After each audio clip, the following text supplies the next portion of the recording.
बिस्मिल्लाहिर्रहमानिर्रहीम। नाज़रीन अस्सलाम वालेकुम, मैं हूँ इमरान वसीम।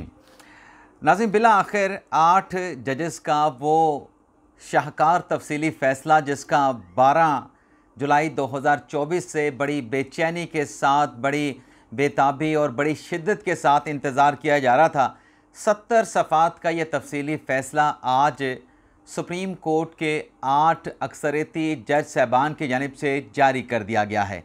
इस प्रोग्राम में ये जो 70 सफ़ात का तफसीली फ़ैसला जारी किया गया है, इसका इब्तदाई पोस्टमार्टम करेंगे और हतमी पोस्टमार्टम करने का जो हक़ है, जो राइट है, उसको हम अभी फ़िलहाल महफूज रखेंगे। उसकी वजह क्या है कि अगर 12 जुलाई को जज साहबान मुख्तसर फ़ैसला दे सकते हैं और मुख्तसर फ़ैसले पर अमल दरामद के लिए जज साहबान की तरफ से एक वजाहत, एक क्लैरिफिकेशन भी आ सकती है, तो हम भी ये जो फ़ैसला जारी हुआ है 70 सफ़ात का, इसका इब्तदाई पोस्टमार्टम करेंगे और उसके बाद इसका हतमी पोस्टमार्टम भी करेंगे। और उसकी वजह क्या है कि हम 2 फेजेस में इस फ़ैसले का पोस्टमार्टम करना चाहते हैं। उसकी वजह नाज़रीन ये है कि पहले 25 सफ़ात पढ़े हैं और आखिरी कोई 12-13 सफ़ात, बल्कि 15 सफ़ात पढ़े हैं और बीच वाले जो सफ़ात हैं वो पढ़ना अभी बाकी है। लेकिन जितना ये फ़ैसला अभी तक मैंने ख़ुद पढ़ा है, उसको पढ़ने के बाद बज़ाहिर ऐसा लगता है कि ये जो फ़ैसला है ये आते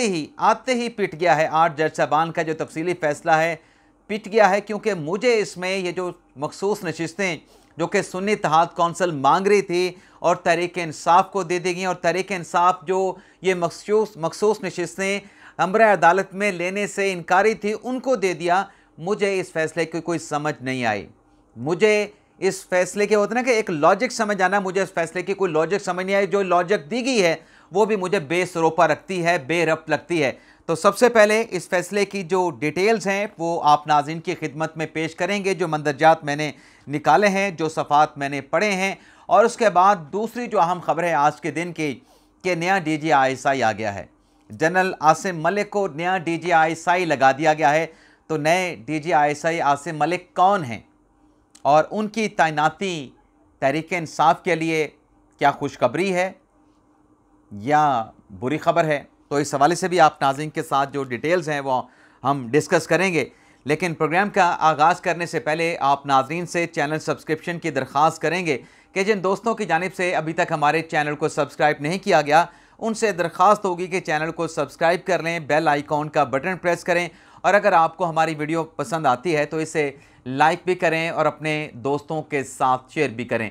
तो सुप्रीम कोर्ट के फ़ैसले से अपने ब्लॉग का आगाज़ करते हैं। 70 सफ़ात का नाज़रीन फ़ैसला और 8 जज साहबान, लेकिन हैरान कुन तौर पे कि इस अक्सरियती जज साहबान के फ़ैसले में किसी जज की जानिब से कोई इजाफ़ी नोट जो है वो नहीं तहरीर किया गया। आम तौर पर इस तरह के फ़ैसलों में देखा जाता है कि जज साहबान अपने अलग से इजाफी नोट तहरीर करते हैं। ख़ास तौर पे अतहर मिनल्ला साहब तो ऐसे किसी बड़े केस को हाथ से जाने नहीं देते, उनकी जानिब से भी कोई इजाफी नोट सामने नहीं आया है। तो 70 सफ़ात के फ़ैसले के नाज़रीन अगर पहले हम चंद सफ़ात पढ़ें तो उसमें बताया गया है कि जमहूरियत क्या है और जमहूरियत में जो अवाम, जो दरअसल वोटर होते हैं, उनका किरदार क्या होता है। तफसीली फ़ैसले के इब्तिदा में कहा गया है कि जो इलेक्शन अथॉरिटीज़ हैं, जो इलेक्शन बॉडीज़ हैं, वो दरअसल जो जमहूरी प्रोसेस होता है उसके गारंटर्स हैं, उसके गारंटर्स हैं।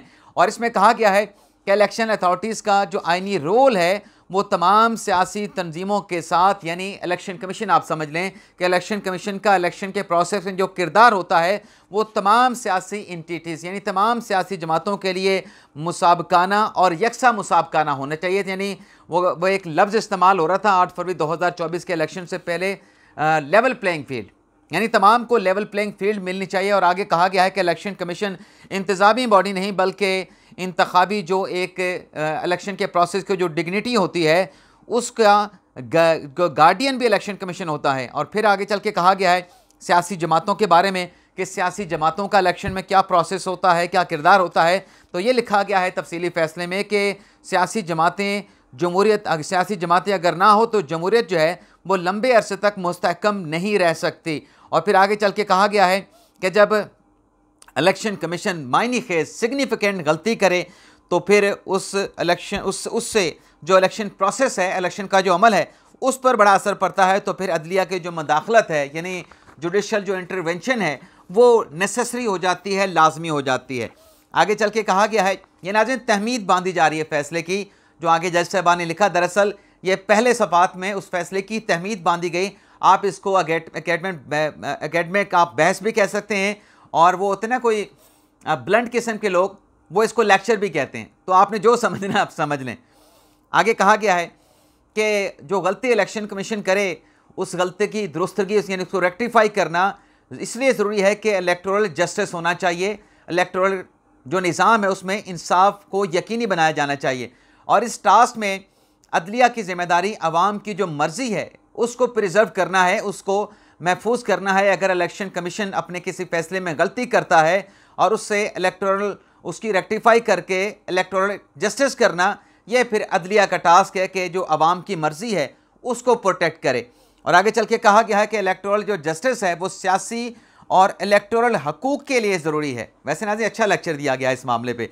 आगे चल के नाज़रीन कहा गया है कि ये जो अपील के बारे में वकला की जानिब से दलील दी गई कि आर्टिकल 185(3) का जो दायरा होता है वो महदूद होता है, इस पे कहा गया है कि यह गलत फहमी पे मबनी दलील थी। ये कोई सिविल मुकदमा तो नहीं, प्रॉपर्टी का मुकदमा तो नहीं कि इसमें दो फ्रीकैन हो, ये तो इलेक्शन मैटर है।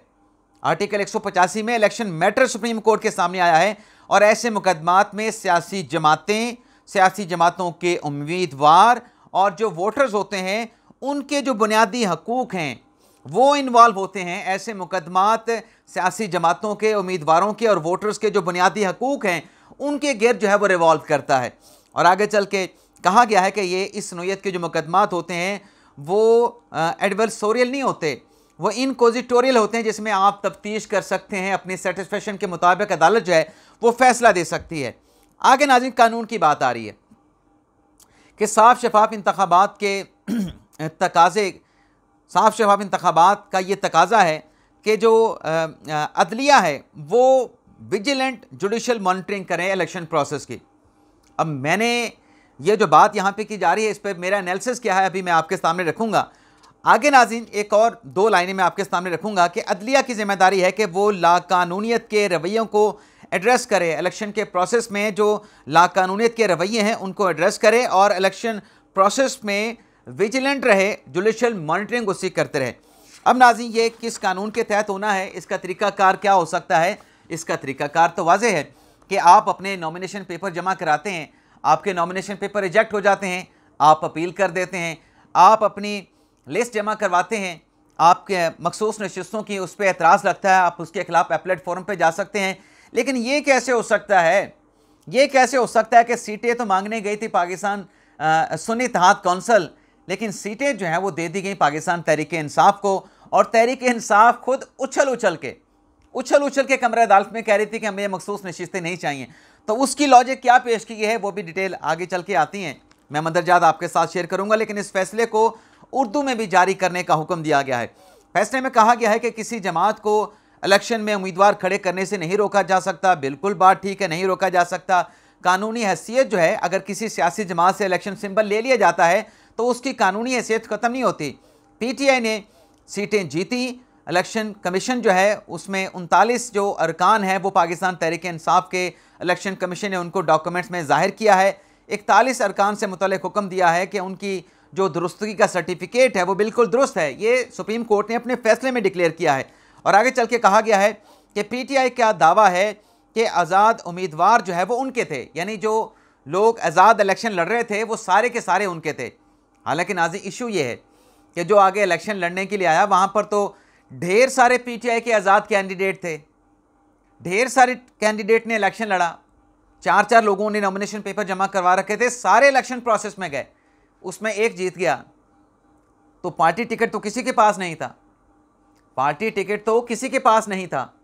और दूसरा नाज़रीन इसमें आगे चल के जो मैंने ये देखा है कि ये जो 8 जजेस का जो फैसला है इसमें ज़्यादातर जो है मतलब कुछ सफ़ात ऐसे भी हैं कि 2 जजेस जिसमें जस्टिस अमीनुद्दीन ख़ान हैं और जस्टिस नईम अख्तर अफ़गान हैं, उन्होंने जो नोट लिखा उस नोट के ऊपर काफ़ी टाइम जो है वो सर्व किया गया। बल्कि वो एक कहते हैं कि भड़ास निकालना लगता है कि 8 जज साहबान ने 2 जजेस के इख्तलाफी नोट पे अपनी पूरी भड़ास निकाली है।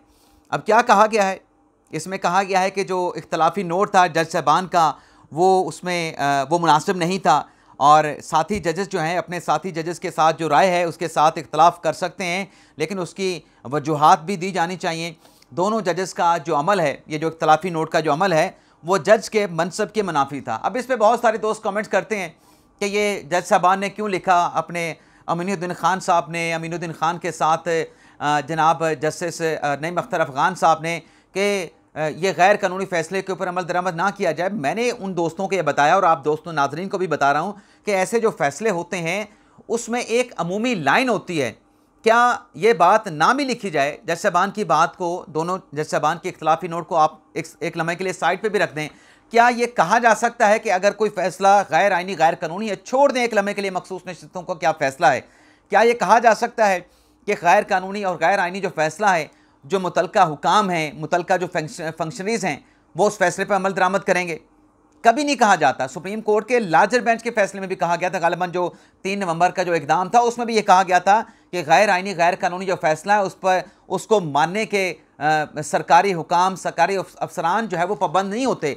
तो उसी बात को इन्हीं दो जज साहबान ने अपने इख्तलाफी नोट में दोहरा दिया और आगे चल के कहा गया है कि जिस तरीके से जज साहबान ने इख्तलाफ किया वो सुप्रीम कोर्ट के जजेस की शाइस्तगी और तहम्मुल से कम है।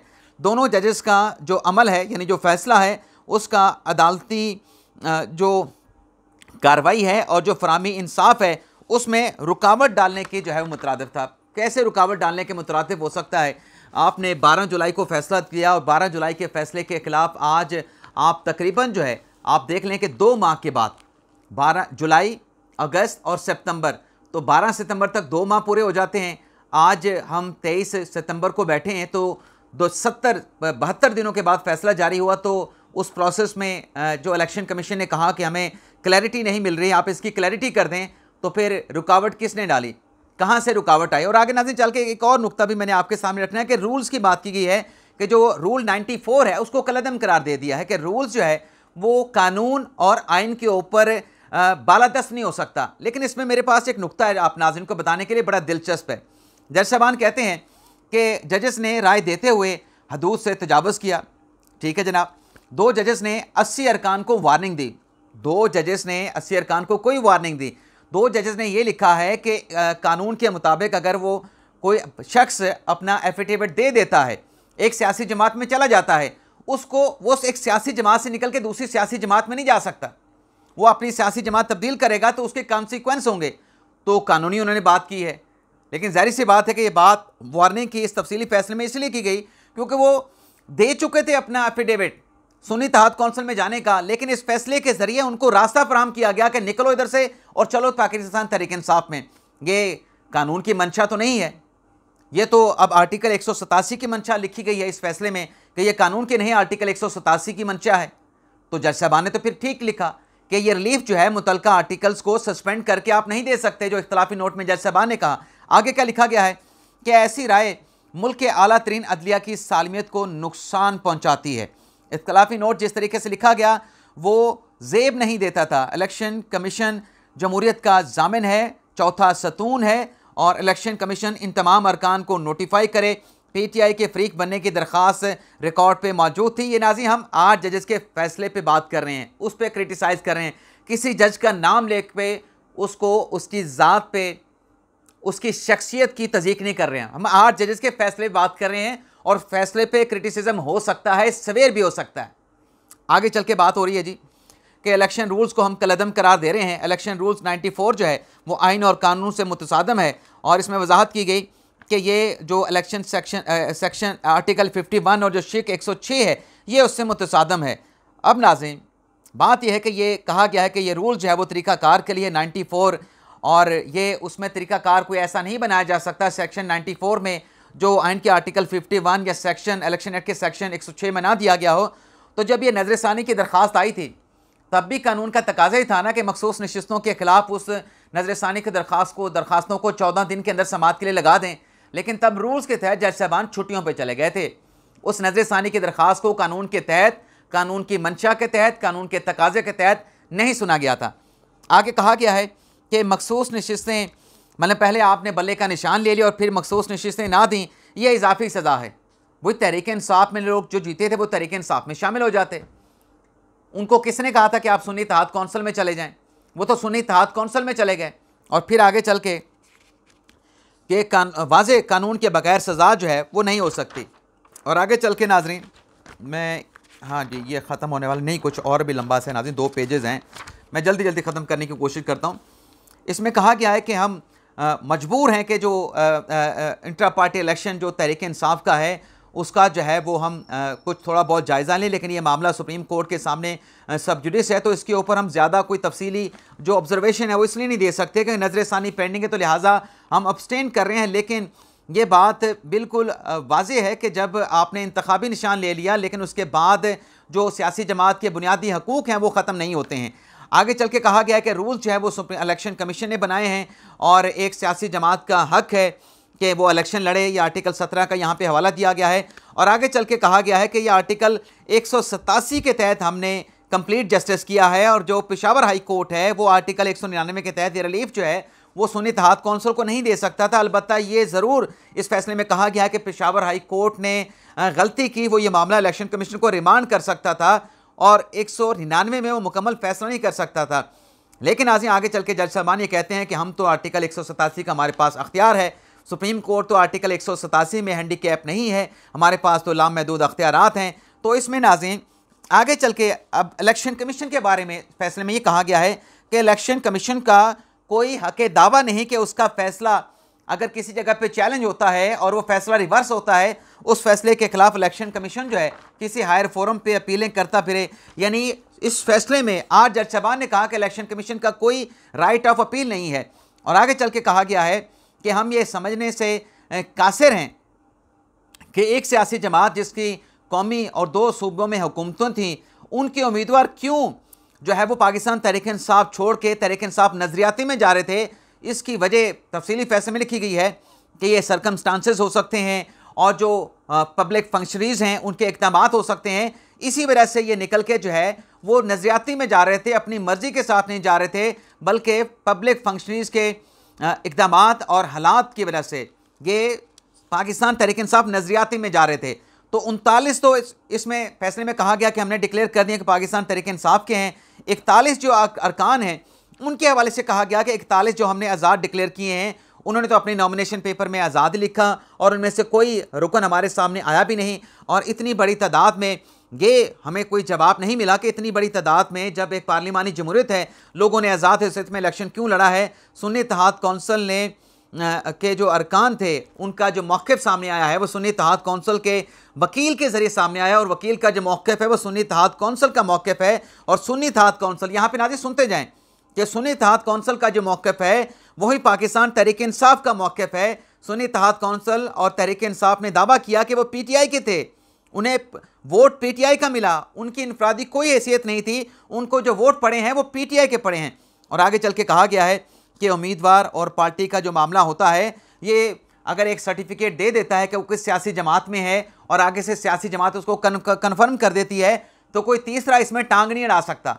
इलेक्शन कमीशन पूछ नहीं सकता कि ये जो सर्टिफिकेट आया है ये जेन्युइन आया है, उस पर सिग्नेचर जो किए गए हैं उसी मुतल्लिका शख्स ने किए हैं, नहीं किए इलेक्शन कमीशन नहीं पूछ सकता। ये सुप्रीम कोर्ट ने अपने फैसले में डिक्लेयर कर दिया। हालांकि इलेक्शन कमीशन ये पूछ सकता है कि जो नॉमिनेशन पेपर, सर्टिफिकेट, आज़ाद कैंडिडेट जो किसी सियासी जमात में जा रहा है उसका कैंडिडेचर ठीक भी है, वो जाना चाहता है, नहीं जाना चाहता, उसने खुद जमा करवाए हैं, उसने दबाव के तहत जमा कराएं, इलेक्शन कमीशन ये पूछ सकता है। लेकिन सुप्रीम कोर्ट ने कहा कि इलेक्शन कमीशन ये नहीं पूछ सकता, और जिन 41 सरकार ने अपने जमा करवा दिए हैं सर्टिफिकेट वो पाकिस्तान तहरीक इंसाफ के कंसीडर होंगे, चाहे पाकिस्तान तहरीक इंसाफ का बुनियादी तंजीमी ढांचा मौजूद है या बुनियादी तंजीमी ढांचा मौजूद नहीं है। लेकिन इलेक्शन कमीशन का कहना है कि बुनियादी तंजीमी ढांचा मौजूद ना हो तो कैसे उन सर्टिफिकेट को एक्सेप्ट किया जा सकता है। तो ये नाज़रीन कुछ बीच के सफ़ात हैं, जैसे मैंने कहा कि इब्तदाई हमने उस पर व्लॉग किया है, पोस्टमार्टम किया है, मज़ीद इसको डिटेल के साथ पढ़ के अपना हक इस फैसले पर पोस्टमार्टम का महफूज रखते हैं। अब आ जाते हैं नाज़रीन जो नई अपॉइंटमेंट हुई है, जो नए DGI की तैनाती की गई है। नए आज नाज़रीन जो DGI हैं वो हैं लेफ्टिनेंट जनरल आसिम मलिक साहब, जो कि 30 सितंबर को अपनी जिम्मेदारियां यानी नए DGI का चार्ज संभालेंगे। अब ये कौन है नाज़रीन? ये DGI आसिम मलिक साहब हैं जनाब। ये एडजुटेंट जनरल थे यानी एजी थे फ़ौज के, कानूनी मामलात को देखते थे। जैसे वफाक में अटॉर्नी जनरल होता है, सूबों में सूबाई एडवोकेट जनरल्स होते हैं, तो फ़ौज में जो एजी होता है एडजुटेंट जनरल, ये वो हैं, ये फ़ौज में कानूनी मामलात को देखते हैं, कोर्ट मार्शल के मामलात को देखते हैं, जो मुख्तलिफ अदालतों में केसेस चल रहे होते हैं फ़ौज से जुड़े, फ़ौज से मुतल्लिका, उनके ये हेड होते हैं, उस ब्रांच के ये हेड होते हैं।